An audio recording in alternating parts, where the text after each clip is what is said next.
ಕ್ರಿಸ್ತನಲ್ಲಿ ನನ್ನ ಸಹೋದರ ಸಹೋದರಿಯರೇ, ನಿಮ್ಮೆಲ್ಲರಿಗೂ ಸರ್ವಶಕ್ತ ದೇವರಾದ ಯಾವೆಯಿಂದಲೂ ನಮ್ಮ ವಿಮೋಚಕನೂ ಒಡೆಯನಾದ ಯಾಶುವ ಮೆಷಾನಿಂದಲೂ ಕೃಪೆಯೂ ಶಾಂತಿಯೂ ಉಂಟಾಗಲಿ. ನಮ್ಮ ಪ್ರಾರ್ಥನಾಲಯ ಮತ್ತು ಮನೆಗಳಲ್ಲಿ ನಡೆಯುವ ಪ್ರಾರ್ಥನಾ ಕೂಟಗಳು ಮುಚ್ಚಲ್ಪಟ್ಟಿರುವುದು ದುರದೃಷ್ಟಕರ. ಅದಕ್ಕಾಗಿ ವಿಷಾದಿಸ್ತೇನೆ. ನಾವು ಕಳೆದ ವರ್ಷದಂತೆ ಅನಿವಾರ್ಯವಾಗಿ ಈ ವರ್ಷವೂ ಆನ್ಲೈನ್ ಮೂಲಕ ಕೆಲವು ಆತ್ಮೀಯ ವಿಷಯಗಳನ್ನು ಈ ಭಾನುವಾರದಂದು ಧ್ಯಾನಿಸೋಣ. ನಾನು ಈ ದಿನ ಚರ್ಚ್ ರ್ಯಾಪ್ಚರ್ ಅಥವಾ ಸಭೆ ಮಾರ್ಪಟ್ಟು ಎತ್ತಲ್ಪಡುವ ಮತ್ತು ದೇವರ ಯೋಜನೆಯಲ್ಲಿ ಬಹಳ ಬೇಗನೆ ಸನಿಹದಲ್ಲಿ ಸಂಭವಿಸಬೇಕಾದ ಒಂದು ಮುಖ್ಯವಾದ ವಿಷಯವನ್ನು ನಿಮ್ಮ ಮುಂದೆ ಪ್ರಸ್ತಾಪಿಸಲು ಇಚ್ಛಿಸಿದ್ದೆ.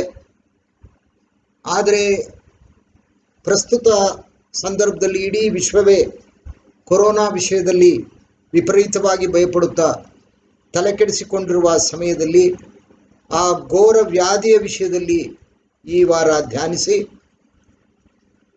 ಬರುವ ವಾರದಿಂದ ಚರ್ಚ್ ರ್ಯಾಪ್ಚರ್ ಅಥವಾ ಸಭೆ ಮಾರ್ಪಟ್ಟು ಎತ್ತಲ್ಪಡುವ ವಿಷಯವನ್ನು ಕೈಗೆತ್ತಿಕೊಂಡು ಧ್ಯಾನಿಸೋಣ. ಕ್ರಿಸ್ತನಲ್ಲಿ ನನ್ನ ಸಹೋದರ ಸಹೋದರಿಯರೇ, ಕೆಲವರು ನನ್ನನ್ನು ಕೇಳುವ ಪ್ರಶ್ನೆಗಳೇನೆಂದರೆ, ಈ ಕೊರೋನಾ ವ್ಯಾಧಿ ಇನ್ನು ಎಷ್ಟು ದಿನ ಇರುತ್ತದೆ, ಯಾವಾಗ ಇದು ಬಿಟ್ಟು ಹೋಗುತ್ತದೆ, ನಾವು ಇನ್ನೂ ಎಷ್ಟು ದಿನ ಹೀಗೆ ಕಷ್ಟಪಡಬೇಕು, ಇದಕ್ಕೆ ಸರಿಯಾದ ಔಷಧಿಗಳನ್ನು ಏಕೆ ಇನ್ನೂ ಯಾರೂ ಕಂಡು ಹಿಡಿದಿಲ್ಲ, ಈಗಿರುವ ವ್ಯಾಕ್ಸಿನ್ಗಳು ಸಮರ್ಥವಾಗಿ ರೋಗ ಅಂಟುವುದನ್ನು ತಡೆಗಟ್ಟಲು ಆಗುತ್ತಿಲ್ಲ, ಏಕೆ, ಇನ್ನು ಎಷ್ಟು ಜನ ಈ ರೋಗಕ್ಕೆ ಬಲಿಯಾಗಬೇಕು, ಇದಕ್ಕೆ ಕೊನೆ ಇಲ್ಲವೇ, ಇನ್ನು ಮುಂದೆ 3ನೇ ಅಲೆ ಬರುತ್ತದೆ, ಅದು ಇನ್ನೂ ಭಯಂಕರವೆಂದು ಹೇಳುತ್ತಾರೆ, ಇದೆಲ್ಲವನ್ನು ಹೇಗೆ ತೊಲಗಿಸುವುದು, ಮುಂದೆ ಇನ್ನೆಷ್ಟು ಸಾವು ನೋವುಗಳು ಅನುಭವಿಸಬೇಕು ಇತ್ಯಾದಿ ಪ್ರಶ್ನೆಗಳನ್ನು ಕೇಳುತ್ತಾರೆ. ಇಲ್ಲಿ ಗಮನಿಸಬೇಕಾದ ಒಂದು ಮುಖ್ಯವಾದ ವಿಷಯವೇನೆಂದರೆ, ಇಲ್ಲಿಯವರೆಗೆ ಇಂತಹ ಘೋರ ವ್ಯಾಧಿಗಳು ಮನುಕುಲಕ್ಕೆ ತಗಲಿ ಬಾಧಿಸಿವೆ.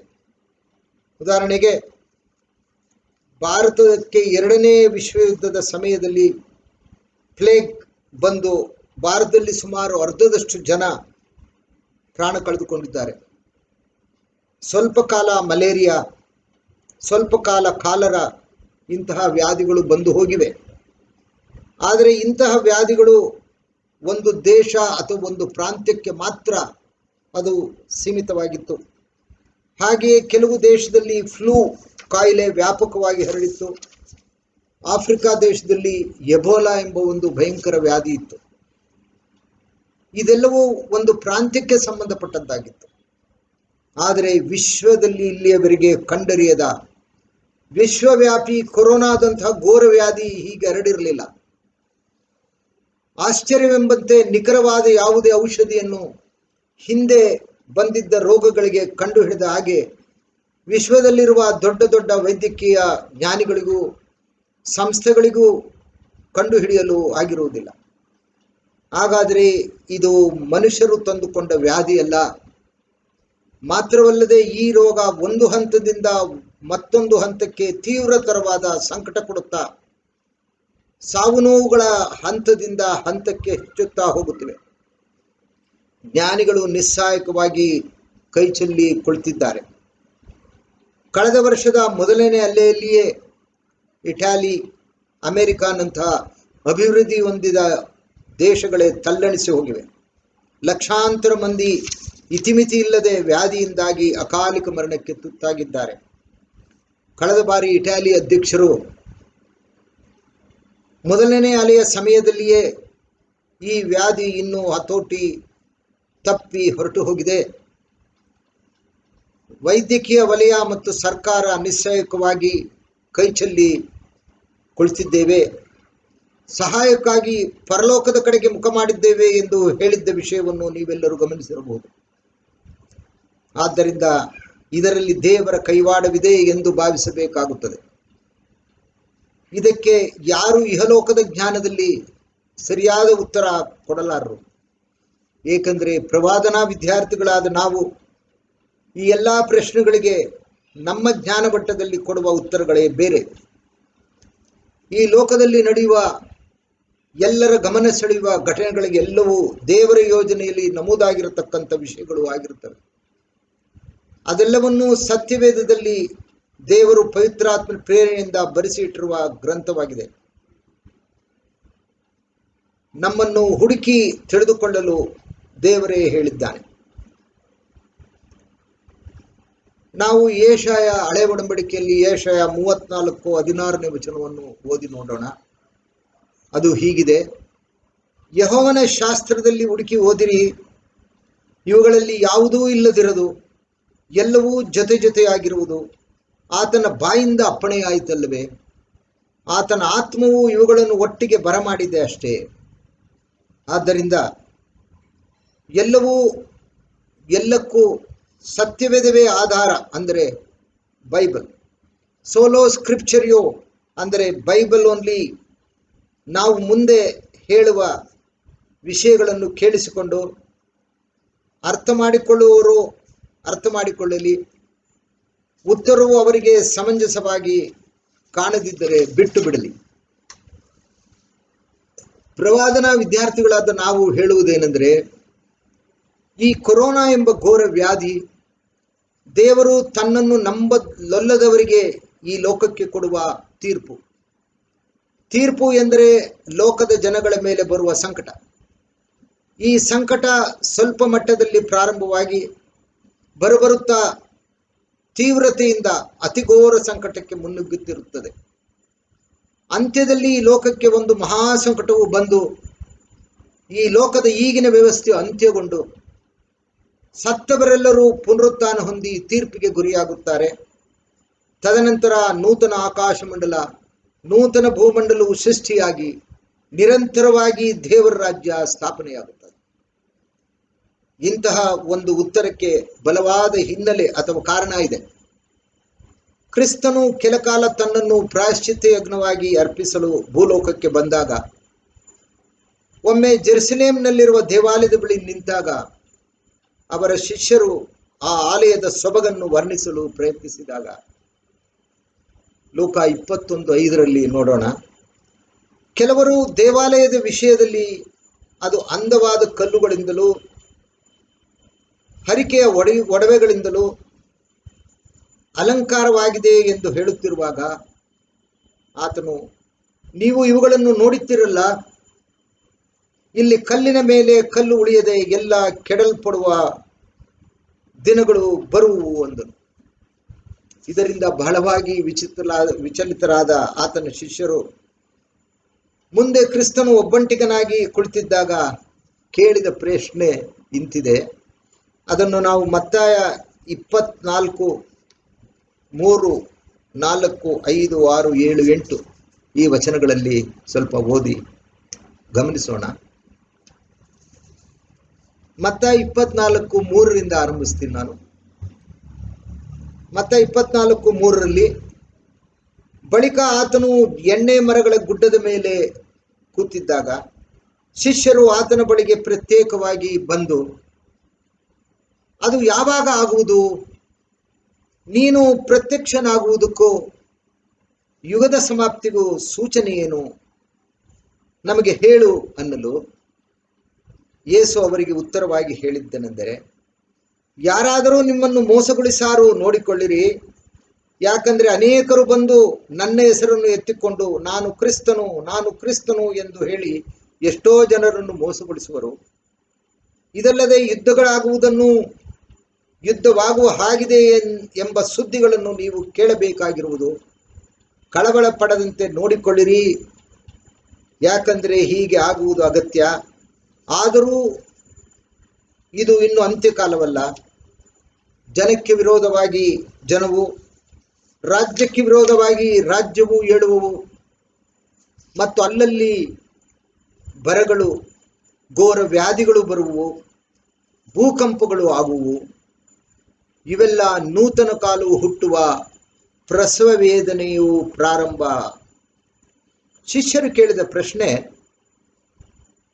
ಕ್ರಿಸ್ತನು ಹಿಂದೆ ಹೇಳಿದ ದೇವಾಲಯ ಅಲ್ಲಿ ಕಲ್ಲಿನ ಮೇಲೆ ಕಲ್ಲು ಉಳಿಯದಂತೆ ಕೆಡಲ್ಪಡುವುದು ಯಾವಾಗ? ಆತನ ಪ್ರತ್ಯಕ್ಷತೆಗೂ ಯುಗದ ಸಮಾಪ್ತಿಗೂ ಸೂಚನೆ ಹೇಳು ಎಂದು ಕೇಳಿದಾಗ ಮೇಲಿನಂತೆ ಕ್ರಿಸ್ತನು ಉತ್ತರ ಹೇಳಿದನು. ಕ್ರಿಸ್ತನಲ್ಲಿ ನನ್ನ ಸಹೋದರ ಸಹೋದರರೇ, ಈ ಕ್ರಿಸ್ತನ ಈ ಅಪೊಸ್ತಲರಿಗೆ, ಆತನ ಶಿಷ್ಯರಿಗೆ ಪವಿತ್ರಾತ್ಮನ ಮುಖಾಂತರ ಕ್ರಿಸ್ತನ ಎರಡನೇ ಬರೋಣವಾಗುವ ವಿಷಯ ಚೆನ್ನಾಗಿ ಗೊತ್ತಿತ್ತು ಅಂತ ಕಾಣುತ್ತೆ. ಜೊತೆಗೆ ಕ್ರಿಸ್ತನ ಎರಡನೇ ಬರೋಣವಾದರೆ ಈ ಯುಗದ ಸಮಾಪ್ತಿಯಾಗುತ್ತದೆ ಅಂತಾನು ಗೊತ್ತಿರಬೇಕು. ಏಕೆಂದರೆ ಕ್ರಿಸ್ತನ ಎರಡನೇ ಬರೋಣವಾಗುವಾಗ ಈ ಯುಗವು, ಅಂದರೆ ಈ ಪ್ರಸ್ತುತ ಸೈತಾನಿಗೆ ಕಳೆದ 6000 ವರ್ಷಗಳಿಂದ ಅಧೀನವಾಗಿರುವ ಈ ಲೋಕದ ವ್ಯವಸ್ಥೆಯು ಅಂತ್ಯಗೊಳ್ಳುತ್ತದೆ ಎಂದು ತಿಳಿದಿತ್ತು. ಆದ್ದರಿಂದ ಮೇಲೆ ಹೇಳಿದ 3 ಪ್ರಶ್ನೆಗಳನ್ನು ಕೇಳಿದರು ಮತ್ತು ಆ ದಿನಗಳಲ್ಲಿ ಸಂಬಂಧಪಟ್ಟಂತೆ ಸೂಚನೆಗಳೂ ಸಹ ಏನು ಎಂದು ಕೇಳಿದರು. ಕ್ರಿಸ್ತನು ಅವರ ಪ್ರಶ್ನೆಗಳಿಗೆ ಪ್ರವಾದನಾ ರೂಪದಲ್ಲಿ ಉತ್ತರವಾಗಿ ಕೆಲವಾರು ಸೂಚನೆಗಳನ್ನು ಕೊಟ್ಟರು. ಯಾವುದೇ ಒಂದು ಪ್ರವಾದನೆ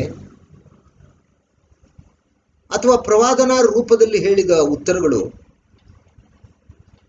ಅವು ನೆರವೇರಿದರೆ ಅಥವಾ ನಮ್ಮ ಕಾಲದಲ್ಲಿಯೂ ನಾವೇ ಅವುಗಳಿಗೆ ಪ್ರತ್ಯಕ್ಷ ಸಾಕ್ಷಿಯಾಗಿದ್ದರೆ ಎಲ್ಲರೂ ಆ ಪ್ರವಾದನೆಗಳನ್ನು ನಂಬುತ್ತಾರೆ. ಈಗ ಮತ್ತ 24:3-8 ನಾವು ಪುನಃ ಬರೋಣ. ಅವರು 3 ಪ್ರಶ್ನೆಗಳನ್ನ ಕೇಳಿದ್ರು. ಏನಂತ? ಅದು ಯಾವಾಗ ಆಗುವುದು? ಅಂದರೆ ಆಲಯ, ನೀನು ಹೆರೋದನ್ನು ಕಟ್ಟಿದ ದೇವಾಲಯವನ್ನು ತೋರಿಸಿದಾಗ ಕ್ರಿಸ್ತನ್ ಹೇಳಿದ್ರು, ನೀವು ದೇವಾಲಯವನ್ನು ನೋಡ್ತಿರಲ್ಲ, ಇಲ್ಲಿ ಕಲ್ಲಿನ ಮೇಲೆ ಕಲ್ಲು ಉಳಿಯುವುದಿಲ್ಲ, ಎಲ್ಲವೂ ಕೆಡವಲ್ಪಡುವು ಅಂದರು. ಇನ್ನೊಂದೇನು ಹೇಳಿದ್ರು? ನಿನ್ನ ಪ್ರತ್ಯಕ್ಷತೆಗೂ ಯುಗದ ಸಮಾಪ್ತಿಗೂ ಸೂಚನೆ ಏನು ಹೇಳು ಅಂದಾಗ ಕೆಲವಾರು ಸೂಚನೆಗಳನ್ನ ಕೊಟ್ಟರು. ಆ ಸೂಚನೆಗಳು ಕೊಡ್ತಾ ಒಂದು ಕಡೆ ಹೇಳಿದ್ರು, ನೋಡಿ, ಉದಾಹರಣೆಗೆ ಜನಕ್ಕೆ ವಿರೋಧವಾಗಿ ಜನ, ರಾಜ್ಯಕ್ಕೆ ವಿರೋಧವಾಗಿ ರಾಜ್ಯ ಹೇಳುವುದು, ಅಲ್ಲಲ್ಲಿ ಯುದ್ಧಗಳಾಗುತ್ತಿದೆ ಅನ್ನುವ ವಿಷಯಗಳನ್ನು ನೀವು ಕೇಳಿದಾಗ, ಹಾಗೆಯೇ ಬರಗಳು, ಘೋರ ವ್ಯಾಧಿ, ಭೂಕಂಪಗಳು ಬಂದಾಗ ನೀವು ಕಳವಳಗೊಳ್ಳಬೇಡಿ, ಹಾಗೆ ಆಗುವುದು ಅಗತ್ಯ. ಆದರೂ ಅದು ಅಂತ್ಯಕಾಲವಲ್ಲ, ಆದರೆ ಇವೆಲ್ಲ ನೂತನ ಕಾಲವು ಹುಟ್ಟುವ ಪ್ರಸವ ವೇದನೆಯ ಪ್ರಾರಂಭ ಅಂದರು.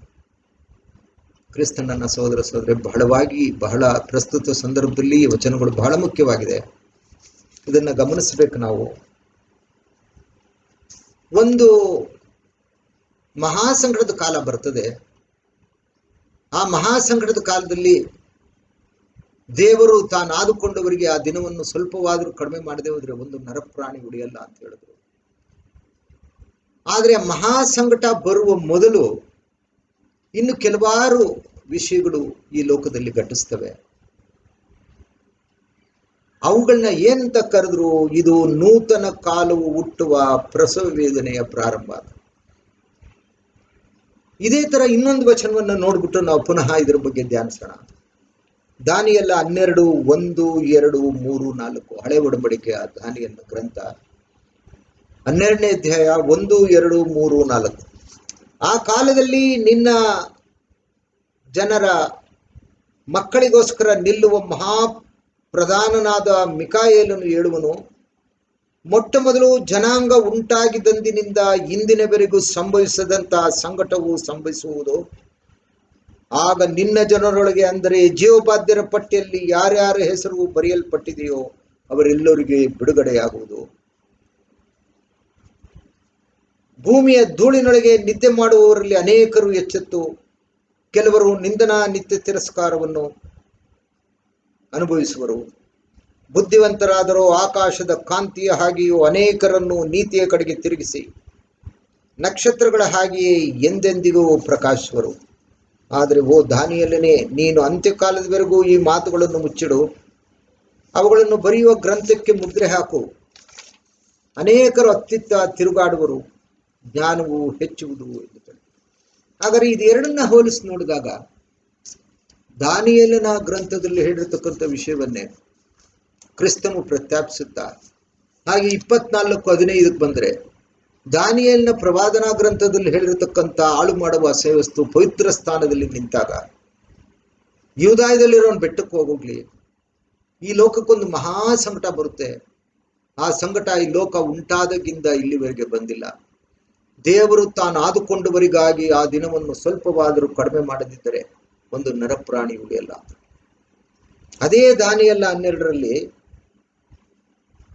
ಏನ್ ಮಾಡ್ತಾರೆ ಅಂದ್ರೆ, ಆ 12:1 ಮೊಟ್ಟ ಮೊದಲು ಜನಾಂಗ ಉಂಟಾಗಿದ್ದಂದಿನಿಂದ, ಅದನ್ನೇ ಕ್ರಿಸ್ತ ಹೇಳಿದ್ದು, ಈ ಲೋಕವು ಉಂಟಾಗಿದ್ದಂದಿನಿಂದ ಇಂದಿನವರೆಗೂ ಸಂಭವಿಸದಂತ ಸಂಕಟವು ಸಂಭವಿಸುವುದು. ಅಲ್ಲಿ ಹೇಳಿದ್ರು ಮಹಾ ಸಂಕಟ ಬರುತ್ತೆ. ದೇವರು ತಾನು ಆದುಕೊಂಡವರಿಗಾಗಿ ಆ ದಿನವನ್ನು ಸ್ವಲ್ಪವಾದರೂ ಕಡಿಮೆ ಮಾಡದೇ ಇದ್ರೆ ಒಂದು ನರಪ್ರಾಣಿ ಉಳಿಯಲ್ಲ ಅಂದರು. ಹಾಗಾದ್ರೆ ತಾನು ಆದುಕೊಂಡ ಜನ ಇಸ್ ಎಲೆಕ್ಟ್ ಅಂತ, ಅವ್ರನ್ನ ರಕ್ಷಿಸ್ತೀನಿ ನಾನು ಅನ್ನೋ ಅಭಿಪ್ರಾಯ ಬರುತ್ತೆ ಅದನ್ನು ಓದಿದ್ರೆ. ದಾನಿಯೇಲದಲ್ಲೂ ಅಷ್ಟೇ ಚೆನ್ನಾಗಿ ಹೇಳಿದ್ದಾರೆ. ಜನಾಂಗ ಉಂಟಾಗಿದ್ದನಿಂದ ಇಲ್ಲಿವರೆಗೂ ಸಂಭವಿಸದಂತಹ ಸಂಕಟವು ಸಂಭವಿಸುವುದು. ಆಗ ನಿನ್ನ ಜನರೊಳಗೆ, ಅಂದರೆ ಜೀವಬಾಧ್ಯರ ಪಟ್ಟಿಯಲ್ಲಿ ಯಾರ ಹೆಸರು ಬರೆಯಲ್ಪಟ್ಟಿದೆಯೋ ಅವರೆಲ್ಲರಿಗೂ ಬಿಡುಗಡೆಯಾಗುವುದು ಅನ್ನೋದು. ಮೋಸ್ಟ್ಲಿ ಇದು ಯಾವುದ್ರ ಬಗ್ಗೆ ಹೇಳಿದೆ ಅಂದ್ರೆ, ಮುಂದೆ ಸಭೆ ಅಂದ್ರೆ ಬರೋ ವಾರ ನೋಡೋಣ ಅಲ್ಲ, ಸಭೆ ಎತ್ತಲ್ಪಡ್ತದೆ. ಅದನ್ನ ಚರ್ಚ್ ರ್ಯಾಪ್ಚರ್ ಅಂತ. ಕ್ರಿಸ್ತನು ಮೊದಲನೇ ಹಂತದಲ್ಲಿ ಗುಪ್ತವಾಗಿ ಬಂದು, ಯಾವುದೇ ಆಡಂಬರವಿಲ್ಲದೆ ಬಂದು, ಈ ಲೋಕಕ್ಕೆ ತಿಳಿಯದ ರೀತಿಯಲ್ಲಿ ಬಂದು, ತಾನಾದುಕೊಂಡ ಸಭೆಯನ್ನ ತನ್ನ ಕಡೆಗೆ ತಗೊಂಡೋಗ್ಬಿಡ್ತಾರೆ. ಅದು ಬರೋ ವಾರ ಸ್ವಲ್ಪ, ಅದು ಬಹಳ ಕುತೂಹಲ, ವಿಸ್ಮಯಕಾರಿ ಮತ್ತು ಸ್ವಾರಸ್ಯಕರವಾದ ವಿಷಯ. ಅದನ್ನ ದೀರ್ಘವಾಗಿ ಹಂತ ಹಂತವಾಗಿ ಧ್ಯಾನ ಮಾಡೋಣ. ಈಗ ಪ್ರಸ್ತುತ ಈಗ ಬಂದಿರತಕ್ಕಂಥ ಈ ರೋಗದ ಸಂಕಟ, ಇದನ್ನ ಅವ್ರು ಹೇಳುವಾಗ ಹೇಳ್ತಾರೆ ನೋಡಿ, ಆ ಮಹಾಸಂಕಟ ನಾನು ಹೇಳಿದ್ನಲ್ಲ, ಅಥವಾ ಅದನ್ನ ಇನ್ನೊಂದು ರೀತಿಯಲ್ಲಿ ಹೇಳ್ತಾರೆ, ನೂತನ ಕಾಲವು ಹುಟ್ಟುವ ಪ್ರಸವ ವೇದನೆಯ ಆರಂಭ ಅಂತ. ಆದರೆ ನೂತನ ಕಾಲ ಒಂದು ಹುಟ್ಟುತ್ತದೆ. ಆ ನೂತನ ಕಾಲ ಹುಟ್ಟತಕ್ಕಂಥ ವಿಷಯವನ್ನ ಕ್ರಿಸ್ತನು ಹೇಗೆ ಹೇಳ್ತಾರೆ ಅಂದ್ರೆ, ಆ ನೂತನ ಕಾಲ ಹುಟ್ಟೋ ವಿಷಯವನ್ನ ಅವರು ಹೇಳುವಾಗ ಅವರು ಯಾವ ಒಂದು ವಿಷಯವನ್ನ ಪ್ರಸ್ತಾಪ ಮಾಡ್ತಾರೆ ಅಂತ ಹೇಳಿದ್ರೆ, ಒಂದು ಪ್ರಸವ ಅಂತಾರೆ. ಪ್ರಸವ ಅಂದ್ರೆ ಒಂದು ಗರ್ಭಿಣಿ ಸ್ತ್ರೀಗೆ ಬರ್ತಕ್ಕಂಥ ಬೇನೆ. ಅದನ್ನೇ 1ನೇ ಥೆಸಲೋನಿಕ 3 ಭಕ್ತನಾದ ಪೌಲನು ಅದನ್ನೇ ಪ್ರಸ್ತಾಪ ಮಾಡ್ತಾರೆ. ಈ ಅಂತ್ಯಕಾಲದಲ್ಲಿ ಬರ್ತಕ್ಕಂಥ ಸಂಕಟವನ್ನ ಒಂದು ಗರ್ಭಿಣಿ ಸ್ತ್ರೀಗೆ ಆ ಒಂದು ಪ್ರಸವ ಆಗೋವರೆಗೆ ಆಗ್ತಕ್ಕಂಥ ನೋವಿಗೆ ಹೋಲಿಸಿ ಸಾಂಕೇತಿಕವಾಗಿ ಮಾತಾಡ್ತಾರೆ. ನೋಡಿ, 1ನೇ ಥೆಸಲೋನಿಕ 5:3 ಓದ್ತೀನಿ. ಸಮಾಧಾನವಾಗಿಯೂ ನಿರ್ಭಯವಾಗಿಯೂ ಇರುತ್ತೇವೆಂದು ಜನರು ಹೇಳುತ್ತಿರುವಾಗಲೇ ಅವರ ಮೇಲೆ ನಾಶನವು ಗರ್ಭಿಣಿಗೆ ಪ್ರಸವೇದನೆ ಬರುವ ಪ್ರಕಾರ ಬರುವುದು, ಅವರು ಹೇಗೂ ತಪ್ಪಿಸಿಕೊಳ್ಳಲಾರರು. ಈಗ ಪ್ರಸ್ತುತ ಸಂದರ್ಭ ಹೇಗಿದೆ ಅಂತ ಹೇಳಿದ್ರೆ, ಪ್ರಸ್ತುತ ಸಂದರ್ಭದಲ್ಲಿ ಏನಾಗ್ತಾ ಇದೆ ಅಂತ ನಾವು ಸ್ವಲ್ಪ ನೋಡಿದ್ರೆ, ಮೊದಲನೇ ಅಲೆ ಆಯಿತು ಹೋದ ವರ್ಷ 2020. ನಾವೆಲ್ಲರೂ ಅಂದ್ಕೊಂಡಿದ್ವು ಹಿಂದೆ ಎಷ್ಟೋ ರೋಗಗಳು ಬಂದಿಲ್ವೇ ಲೋಕಕ್ಕೆ, ಆದರೆ ವಿಶ್ವವ್ಯಾಪಿಯಾಗಿ ಬಂದಿರಲಿಲ್ಲ, ಈ ಸಲ ಬಂದಿದೆ, ಹೊಟ್ಟೋಗುತ್ತಿದ್ದು. ಆದರೆ ಅದು ಬಹಳಷ್ಟು ಲಕ್ಷಾಂತರ ಮಂದಿನ ಪಾಶ್ಚಾತ್ಯ ದೇಶಗಳಲ್ಲಿ, ಉದಾಹರಣೆಗೆ ಇಟಾಲಿ ಇರ್ಬೋದು, ಅಮೆರಿಕ ಇರ್ಬೋದು, ಲಕ್ಷಾಂತರ ಜನ ಬಹಳ ವೇಗವಾಗಿ ಸತ್ತೋದು. ಅವಾಗ ಸ್ವಲ್ಪ ನಾವು ಭಾರತಕ್ಕೆ ಅಷ್ಟೂ ತೊಂದರೆ ಆಗಲಿಲ್ಲ, ಸ್ವಲ್ಪ ಸಮಾಧಾನಕರವಾಗಿತ್ತು. ಈಗ 2ನೇ ಅಲೆ ಪ್ರಾರಂಭ ಆಯಿತು, ವಿಶ್ವವ್ಯಾಪಿ, ಪ್ರತಿ ಸಂದರ್ಭದಲ್ಲೂ ವಿಶ್ವವ್ಯಾಪಿ ಆಯಿತು. ಇದು ಹೇಳ್ತಾರೆ, ಈ ರೋಗಾಣು ಒಂದು ಮಾರ್ಪಟ್ಟ ರೋಗಾಣು ಅಂತೆ. ಅಂದ್ರೆ ಈ ವೈರಸ್ಸು ಒಂದು ಅದೊಂಥರ ಈ ಟ್ರಾನ್ಸ್ಫಾರ್ಮ್ಡ್ ಅಂತ, ಅಂದ್ರೆ ಇನ್ನೂ ಒಂದು ಬೇರೆ ರೀತಿಯಲ್ಲಿ, ಮಾರ್ಪಟ್ಟ ರೀತಿಯಲ್ಲಿ ಭಯಂಕರವಾಗಿ. ಅದು ಒಂದು ಇದನ್ನ ಕೊಡ್ತಾ ಇದೆ. ಆದ್ರಿಂದ ಕ್ರಿಸ್ತನನ್ನ ಸಹೋದರ ಸಹೋದರರೇ, ಈ ಬಾರಿಯ ಒಂದು ಸಂಕಟವನ್ನು ನೋಡಿದ್ರೆ ಅತಿ ಭಯಂಕರವಾಗಿದೆ. ನಮ್ಮ ಭಾರತಕ್ಕೆ ಅದು ಬಹಳ ಕೆಟ್ಟದ್ದಾಗಿ ಅದರ ಪರಿಣಾಮ ಬೀರ್ತಾ ಇದೆ.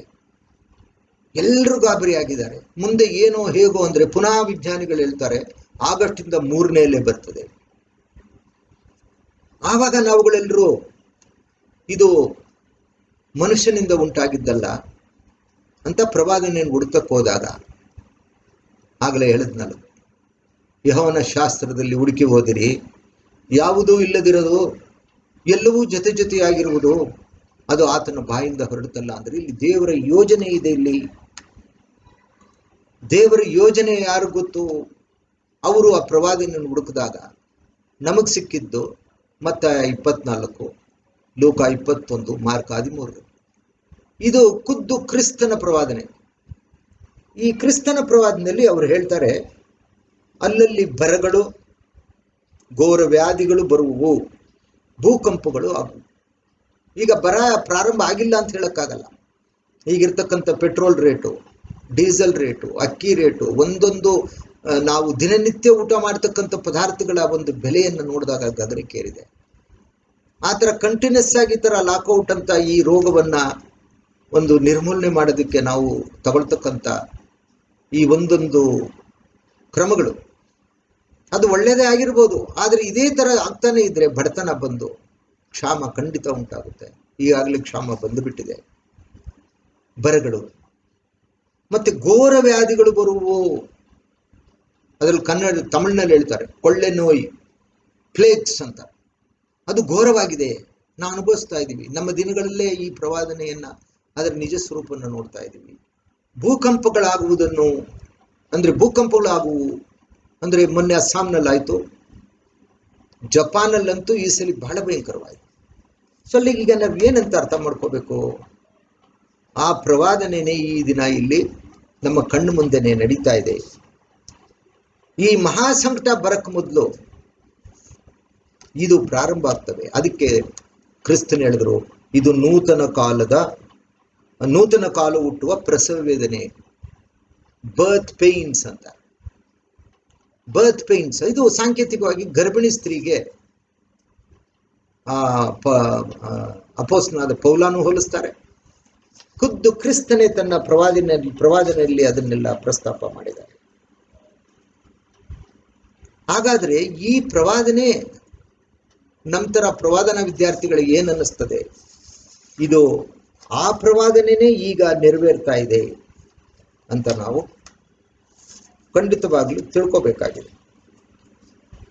ಹಾಗಾದ್ರೆ ಈ ಪ್ರವಾದನೆನ ಆಗ್ಲೇ ಹೇಳಿದ ಪ್ರಕಾರ ಈ ಘೋರ ವ್ಯಾಧಿ, ಬರ, ಭೂಕಂಪ ಇದು ಒಂದು ಗರ್ಭಿಣಿ ಸ್ತ್ರೀ ನೋವು ಹೋಲಿಸ್ತಾರೆ.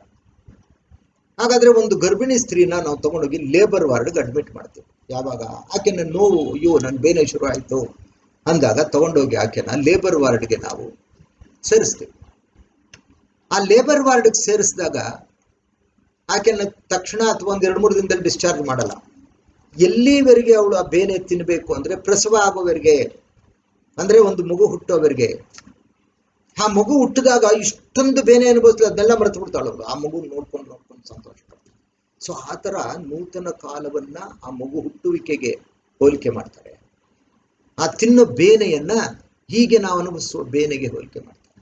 ಆದ್ರೂ ಹೇಳ್ತಾರೆ ಇದು ಅಂತ್ಯಕಾಲವಲ್ಲ. ಅಂತ್ಯಕಾಲ ಅಂದ್ರೆ ಮಹಾಸಂಕಟ ಬರುತ್ತಲ್ಲ. ಕ್ರೈಸ್ತ ವಿರೋಧಿ ಬಂದಾಗ ಅವನಿಗೆ 7 ವರ್ಷ ದೇವರ ಯೋಜನೆ ಕೊಟ್ಟಿದ್ದಾರೆ, ಅದು ಮಹಾಸಂಕಟ. ಆ ಸಂಕಟದಲ್ಲೇನೆ ಸಭೆ ಎತ್ತಲ್ಪಡ್ತದ ಇಲ್ಲವಾ ಅಂತಕ್ಕಂಥ ಕೆಲವಾರು ಅಭಿಪ್ರಾಯಗಳು ನಮ್ಮ ಮಧ್ಯೆ ಇದೆ, ಕ್ರಿಸ್ತ ಮಂಡಳಿಯಲ್ಲಿದೆ. ಆದ್ರೆ ಆ ವಿಷಯ ಬರೋ ವಾರ ಪ್ರಸ್ತಾಪ ಮಾಡೋಣ. ಈಗ ಇದನ್ನ ನೋಡ. ಹಾಗಾದ್ರೆ ಆ ಬೇನೆ ಹೇಗಿರುತ್ತೆ ಅಂದ್ರೆ ಅದು ಗರ್ಭಿಣಿ ಸ್ತ್ರೀಗೆ ಬರೋ ತರ ಬರ್ತದೆ. ಆ ದಿನಗಳಲ್ಲಿ ನಾವು ಇದೀವಿ ಅಂತ ನಾವು ಊಹೆ ಮಾಡ್ಬೋದು. ಯಾಕಂದ್ರೆ ಇದಕ್ಕೆ ಯಾವುದೇ ಔಷಧಿ ಇಲ್ವಂತೆ. ಈ ಬೇನೆ ದಿನೇ ದಿನೇ ದಿನೇ ಹೆಚ್ಚಾಗ್ತಾ ಇದೆ ಸಂಕಟಗಳು. ಹಾಗಾದ್ರೆ ಪ್ರವಾದನೆ ಅಂದ್ರೆ ಏನು ಅನ್ನೋದನ್ನ ನಾವು ಸ್ವಲ್ಪ ಧ್ಯಾನಿಸಿದಾಗ ಭವಿಷ್ಯತ್ನಲ್ಲಿ ನಡೆಯಬೇಕಾದ ವಿಷಯಗಳನ್ನ ಮುಂದಾಗಿ ತಿಳಿಸ್ತಕ್ಕಂಥದ್ದೇ ಪ್ರವಾದನೆ. ಹಾಗಾದ್ರೆ ಹಳೆ ಒಡಂಬಡಿಕೆಯಲ್ಲಿಯೂ ದೇವರು ಕೆಲವಾರು ಪ್ರವಾದಿಗಳನ್ನ ಆರಿಸ್ಕೊಂಡ್ರು, ಅವ್ರನ್ನ ಪ್ರವಾದಿಗಳು ಅಂತ ಕರೆದು ಅವ್ರ ಮೂಲಕ ಭವಿಷ್ಯತ್ನಲ್ಲಿ ಆಗ್ತಕ್ಕಂಥ ವಿಷಯಗಳನ್ನು ಪ್ರವಾದನಾ ರೂಪದಲ್ಲಿ ಹೇಳಿದ್ರು. ಅದು ಪ್ರವಾದಿಗಳಾದ ಯೇಷಾ ಇರ್ಬೋದು, ಯೆರೆಮೀಯ ಇರ್ಬೋದು, ಎಜ್ಕೇಲ ಇರ್ಬೋದು, ದಾನಿಯೇಲ ಇರ್ಬೋದು, ಈ ಥರ ದೊಡ್ಡ ಪ್ರವಾದಿಗಳಿರ್ಬೋದು, ಅಥವಾ ಮಲಾಕಿ, ಚೆಪನ್ಯ, ಯೋವೇಲ, ಜಕೇರಿಯ, ಹಬಕ್ಕು, ಇಂಥ ಸಣ್ಣ ಪ್ರವಾದಿಗಳಿರ್ಬೋದು. ಹೊಸ ಒಡಂಬಡಿಕೆಯಲ್ಲಿ ಭಕ್ತನಾದ ಪೌಲ, ಪೇತ್ರ, ಯೋಹಾನನಂತಕ ಅಪೊಸ್ತಲರಿರ್ಬೋದು. ಇವರ ಮುಖಾಂತರ ಬಹಳಷ್ಟು ಪ್ರವಾದನೆಗಳನ್ನ ಹೇಳಿಟ್ಟಿದ್ದ. ಹಾಗಾದರೆ ನಾವು ಪ್ರಸ್ತಾಪಿಸುವ ಈ ಕೊರೋನಾನಂತಹ ಈ ಘೋರ ವ್ಯಾಧಿಗೆ ಸಂಬಂಧಪಟ್ಟ ಪ್ರವಾದನೆ ಸ್ವತಃ ಕ್ರಿಸ್ತನೇ ಆಗಲೇ ಹೇಳಿದ ಪ್ರಕಾರ ಮತ್ತ 24, ಲೋಕ 21, ಮಾರ್ಕ 13ರಲ್ಲಿ ಅದನ್ನ ಹೇಳಿಟ್ಟಿದ್ದಾರೆ. ಹಾಗಾದ್ರೆ ಈ ಪ್ರವಾದನೆಗಳಲ್ಲಿ ಕೆಲವಾರು ನೆರವೇರಿದೆಯಾ, ಕೆಲವು ನೆರವೇರ್ತಾ ಇದೆಯಾ ಅಂತ ಒಂಚೂರು ನೋಡೋಣ. ಅದನ್ನ ನೋಡ್ಬಿಟ್ಟು ಇದರಲ್ಲಿ ಸತ್ಯಾಂಶ ಇದ್ರೆ ಒಪ್ಕೊಳ್ಳೋರು ಒಪ್ಕೊಳ್ಳಿ. ನಾವು ಹೇಳುವ ಈ ಒಂದು ಸತ್ಯಾಂಶವನ್ನ ಕೆಲವರು ಅದು ಅಸತ್ಯ, ಅದು ಊಹೆ ಅಂತ ಇದು ಸಮಂಜಸವಾಗಿಲ್ಲ ಅಂದ್ರೆ ಅವ್ರು ಬಿಟ್ಟುಬಿಡ್ಲಿ. ಆದ್ರೆ ಈಗಿನ ಸಂಕಟಕ್ಕೆ ಒಂದು ನಾವು ಕಾರಣ ತಿಳ್ಕೋಬೇಕು. ಹಾಗಾದ್ರೆ ಈಗ ಮೊದಲನೇ ಪ್ರಶ್ನೆ, ಆ ಎಣ್ಣೆ ಮರದ ನಲ್ಲಿ ಕ್ರಿಸ್ತನು ಒಂಟಿಯಾಗಿ ಕೂತಿದ್ದಾಗ ಅವರು ಹೋಗಿ ಕೇಳಿದ್ದು, ಅದು ಯಾವಾಗ ಆಗುವುದು ಅಂದ್ರೆ ಅವ್ರು ಹೇಳಿದ್ದಿಷ್ಟೇ. ಇವ್ರು ಕೇಳಿದ 3 ಪ್ರಶ್ನೆ, ಕ್ರಿಸ್ತನು ಹೇಳಿದ್ದು ಒಂದೇ ವಿಷಯ. ಬಹಳ ಸೊಬಗಿನಿಂದ, ಅಂದ್ರೆ ಜನಗಳು ಕೊಟ್ಟ ಅರಿಕೆ ವಸ್ತುಗಳಿಂದ ಅಲಂಕೃತವಾಗಿ ನಿಂತಿದ್ದ ಆ ದೊಡ್ಡ ಕಟ್ಟಡವನ್ನು ನೋಡಿ, ಇದು ನೋಡು ನಮ್ಮ ಆಲಯ ಅಂದಾಗ ಕ್ರಿಸ್ತ ಅವರನ್ನ ಪ್ರಶಂಸಿಸ್ಲಿಲ್ಲ, ಅಥವಾ ತಾನು ಅವ್ರ ಜೊತೆ ಹೌದು ಬಹಳ ಚೆನ್ನಾಗಿದೆ ಅಂತ ಹೇಳಲಿಲ್ಲ. ನೀವು ಇವುಗಳೆಲ್ಲವನ್ನು ನೋಡುತ್ತೀರಲ್ಲ, ಇಲ್ಲಿ ಕಲ್ಲಿನ ಮೇಲೆ ಕಲ್ಲು ಉಳಿಯುವುದಿಲ್ಲ, ಎಲ್ಲವೂ ಕೆಡವಲ್ಪಡುವು ಅಂತ. ನಿಜಕ್ಕೂ ಅವ್ರಿಗೊಂಥರ ಮುಜುಗರ ಆಗಿರ್ಬೇಕು ಶಿಷ್ಯಂದ್ರಿಗೆ.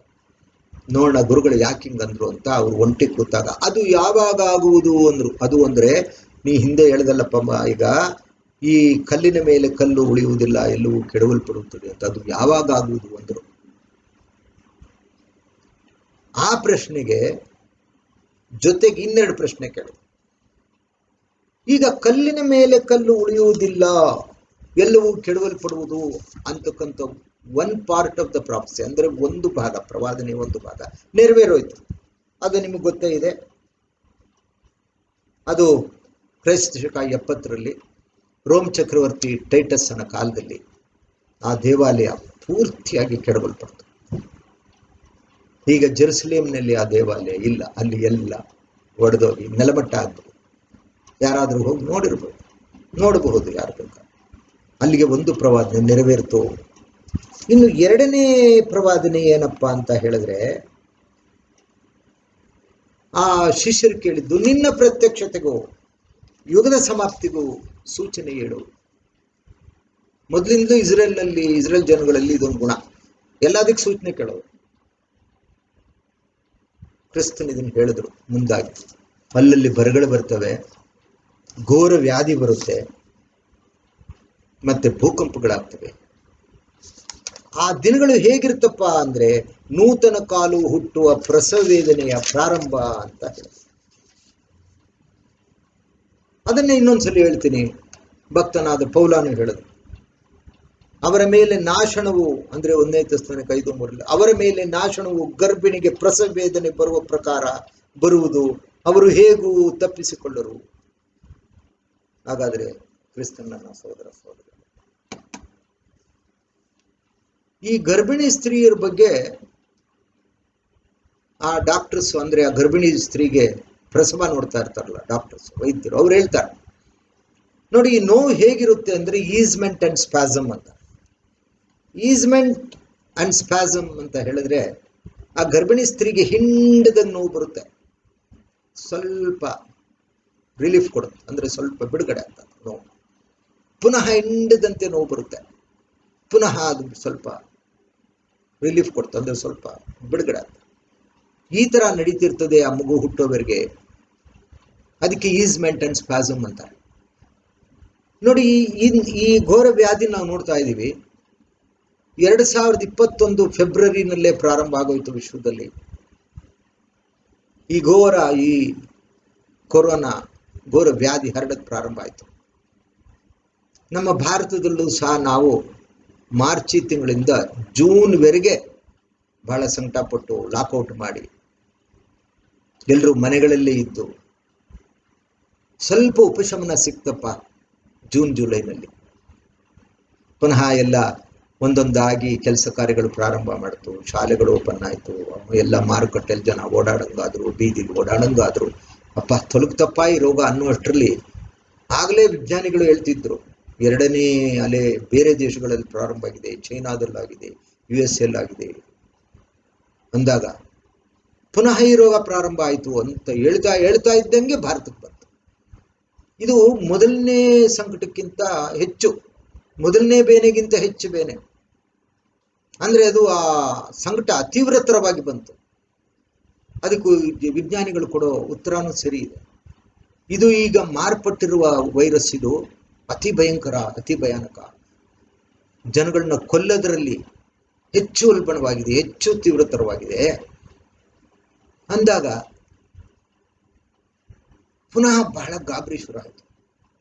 ಇದಿನ್ನೂ 2ನೇ ಅಲೆ ಇನ್ನೂ ಮುಗ್ದೇ ಇಲ್ಲ. ಆಗಲೇ ಆಗಸ್ಟ್, ಸೆಪ್ಟೆಂಬರ್, ಅಕ್ಟೋಬರ್ನಲ್ಲಿ 3ನೇ ಒಂದು ಅಲೆ ಪ್ರಾರಂಭ ಆಗುತ್ತೆ. ಅದು ಮಕ್ಕಳನ್ನು ಬಹಳವಾಗಿ ಬಾಧಿಸ್ತದೆ.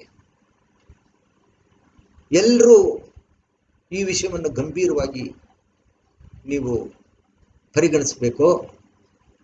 ನಿಮ್ಮ ರಕ್ಷಣೆಯನ್ನು ನೀವು ನೋಡ್ಕೋಬೇಕು. ಎಲ್ಲರೂ ಮಾಸ್ಕ್ ಹಾಕೋಬೇಕು, ಶಾರೀರಿಕ ಅಂತರವನ್ನು ಕಾಯಬೇಕು, ಮನೆ ಬಿಟ್ಟು ಅಡ್ಡಾಡ್ಕೊಡೋದು, ಮನೆಯಿಂದ ಹೊರಗಡೆ ಆದಷ್ಟು ಬರ್ಕೊಡೋದು. ನೋಡಿ, ಈಗ ಬರಗಳು ಬರದೇ ಇರ್ತವ, ಮನೆಯಿಂದ ಹೊರಗಡೆನೇ ಬರದೇ ಹೋದ್ರೆ ಸಂಪಾದನೆಗೆ ಏನು ಮಾಡೋದು, ಹೊಟ್ಟೆಗೆ ಏನು ತಿನ್ನೋದು ಅನ್ನೋ ಯೋಚನೆ ಎಲ್ರಿಗೂ ಇರ್ತದೆ. ಮತ್ತು ಈ ರೋಗದ ಒಂದು ತೀಕ್ಷ್ಣವಾದ ಒಂದು ಕ್ರಮ ಏನು, ತೀಕ್ಷ್ಣವಾಗಿ ಹೇಗೆ ಅಂದರೆ ಸಾವು ಬರ್ತದೆ, ಉಸಿರಾಟದ ತೊಂದರೆ ಆಗ್ತದೆ, ಮತ್ತು ಎಲ್ಲದಕ್ಕೂ ಬರ ಶುರುವಾಗಿದೆ. ಆಕ್ಸಿಜನ್ ಇಲ್ಲ, ವೆಂಟಿಲೇಟರ್ಸ್ ಇಲ್ಲ, ಬೆಡ್ಗಳು ಸಿಗ್ತಾ ಇಲ್ಲ, ಜನಗಳು ಬೀದಿಲೇ ಸಾಯ್ತಾ ಇದ್ದಾರೆ. ಈ ಬೀದಿಲಿ ಸಾಯ್ತಿದ್ದಾರೆ, ಅವ್ರ ಬಗ್ಗೆ ಯಾರು ಗಮನಿಸ್ತಿಲ್ಲ ಅಂದಾಗ ನಾನು ಯೆರೆಮೀಯದಲ್ಲಿ ಬರೆದಿರ್ತಕ್ಕಂಥ ಪ್ರವಾದನೆ ನನ್ನ ಮನಸ್ಸಿಗೆ ಬಂದಿದೆ.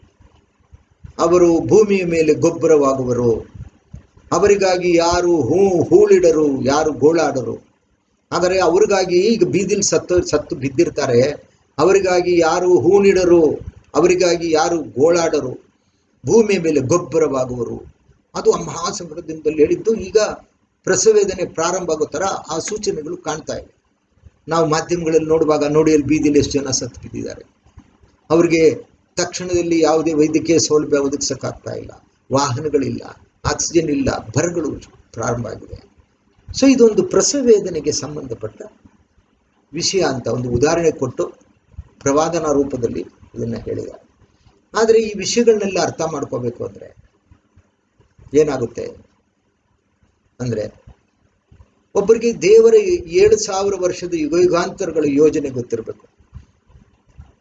ಆ ದೇವರ 7,000 ವರ್ಷದ 7 ಯುಗಗಳ ವಿಷಯವನ್ನು ನಾವು ತಿಳ್ಕೊಂಡಿದ್ದಾಗ, ಈಗ ನಾವು ಎಲ್ಲರ ಬಾಯಿನಲ್ಲೂ ಇದೆ, ನಾವು ಅಂತ್ಯ ದಿನಗಳಲ್ಲಿ ಜೀವನ ಮಾಡ್ತಾ ಇದ್ದೀವಿ.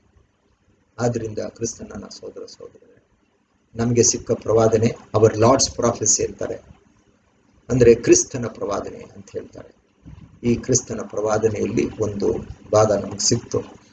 ಅದನ್ನು ಪ್ರಸ್ತುತ ದಿನಗಳಲ್ಲಿ ನಾವು ಅನುಭವಿಸುವ ಸಂಕಟಕ್ಕೆ ಹೋಲಿಸಿ ನೋಡಿದಾಗ ನಮಗೆ ಇದೇ ಇರಬಹುದಾ, ಇದು ಯಾಕೆ ಇರಬಾರದು, ನಂಬೋರು ನಂಬಲಿ, ಬಿಟ್ಟವ್ರು ಬಿಟ್ಟರೆ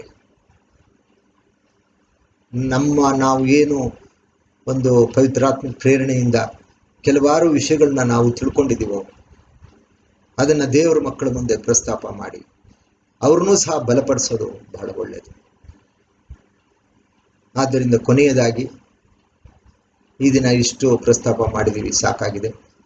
ಕೊನೆಯದಾಗಿ ನಾನು ಹೇಳೋದು, ಹಾಗಾದರೆ ನಮ್ಗೆಲ್ರಿಗೂ ಏನು ದಾರಿ, ನಾವು ಏನು ಮಾಡಬೇಕು ಅಂದಾಗ ನೀವು ಲೂಕ 21:36 ಹೇಳೋ ಪ್ರಕಾರ ಬರುವುದಕ್ಕೆಲ್ಲದರಿಂದ ತಪ್ಪಿಸಿಕೊಳ್ಳಲು, ಆತನ ಮುಂದೆ ಶಕ್ತನಾಗಿ ನಿಲ್ಲಲು ಸದಾ ಪ್ರಾರ್ಥನೆ ವಿಜ್ಞಾಪನೆಗಳನ್ನ.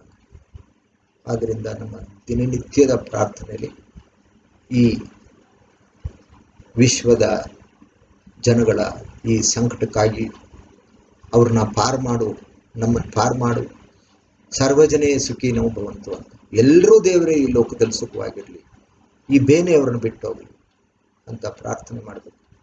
ನಾವುಗಳು ಹೇಳ್ತಾರೆ ಬರುವುದಕ್ಕೆಲ್ಲದರಿಂದ ತಪ್ಪಿಸಿಕೊಳ್ಳಲು ಅಂದರೆ ಮುಂದೆ ಬರ್ತಕ್ಕಂಥ 3ನೇ ಅಲೆ ಅಥವಾ ಇನ್ನೆಷ್ಟು ಅಲೆಗಳು, ಅಥವಾ 3ನೇ ಅಲೆ ಆದ್ಮೇಲೆ ಇನ್ನೇನೋ ಒಂದು ಹೊಸ ವ್ಯಾಧಿ ಪ್ರಾರಂಭ ಆಗುತ್ತೋ, ಇದೆಲ್ಲವನ್ನ ನಾವು ನೆನಪು ಮಾಡಿಕೊಂಡು, ಈ ಪ್ರವಾದನೆಯನ್ನು ನೆನಪು ಮಾಡಿಕೊಂಡು ಬರುವುದಕ್ಕೆಲ್ಲದರಿಂದ ತಪ್ಪಿಸಿಕೊಳ್ಳಲು ಪ್ರಾರ್ಥನೆ ವಿಜ್ಞಾಪನೆಯನ್ನು ಮಾಡಬೇಕು.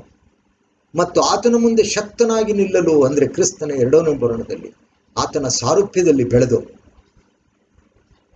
ಆತನ ಮುಂದೆ ನಾವು ಧೈರ್ಯದಿಂದ ನಿಲ್ಲೋದಕ್ಕೆ ಬೇಕಾದ ಎಲ್ಲ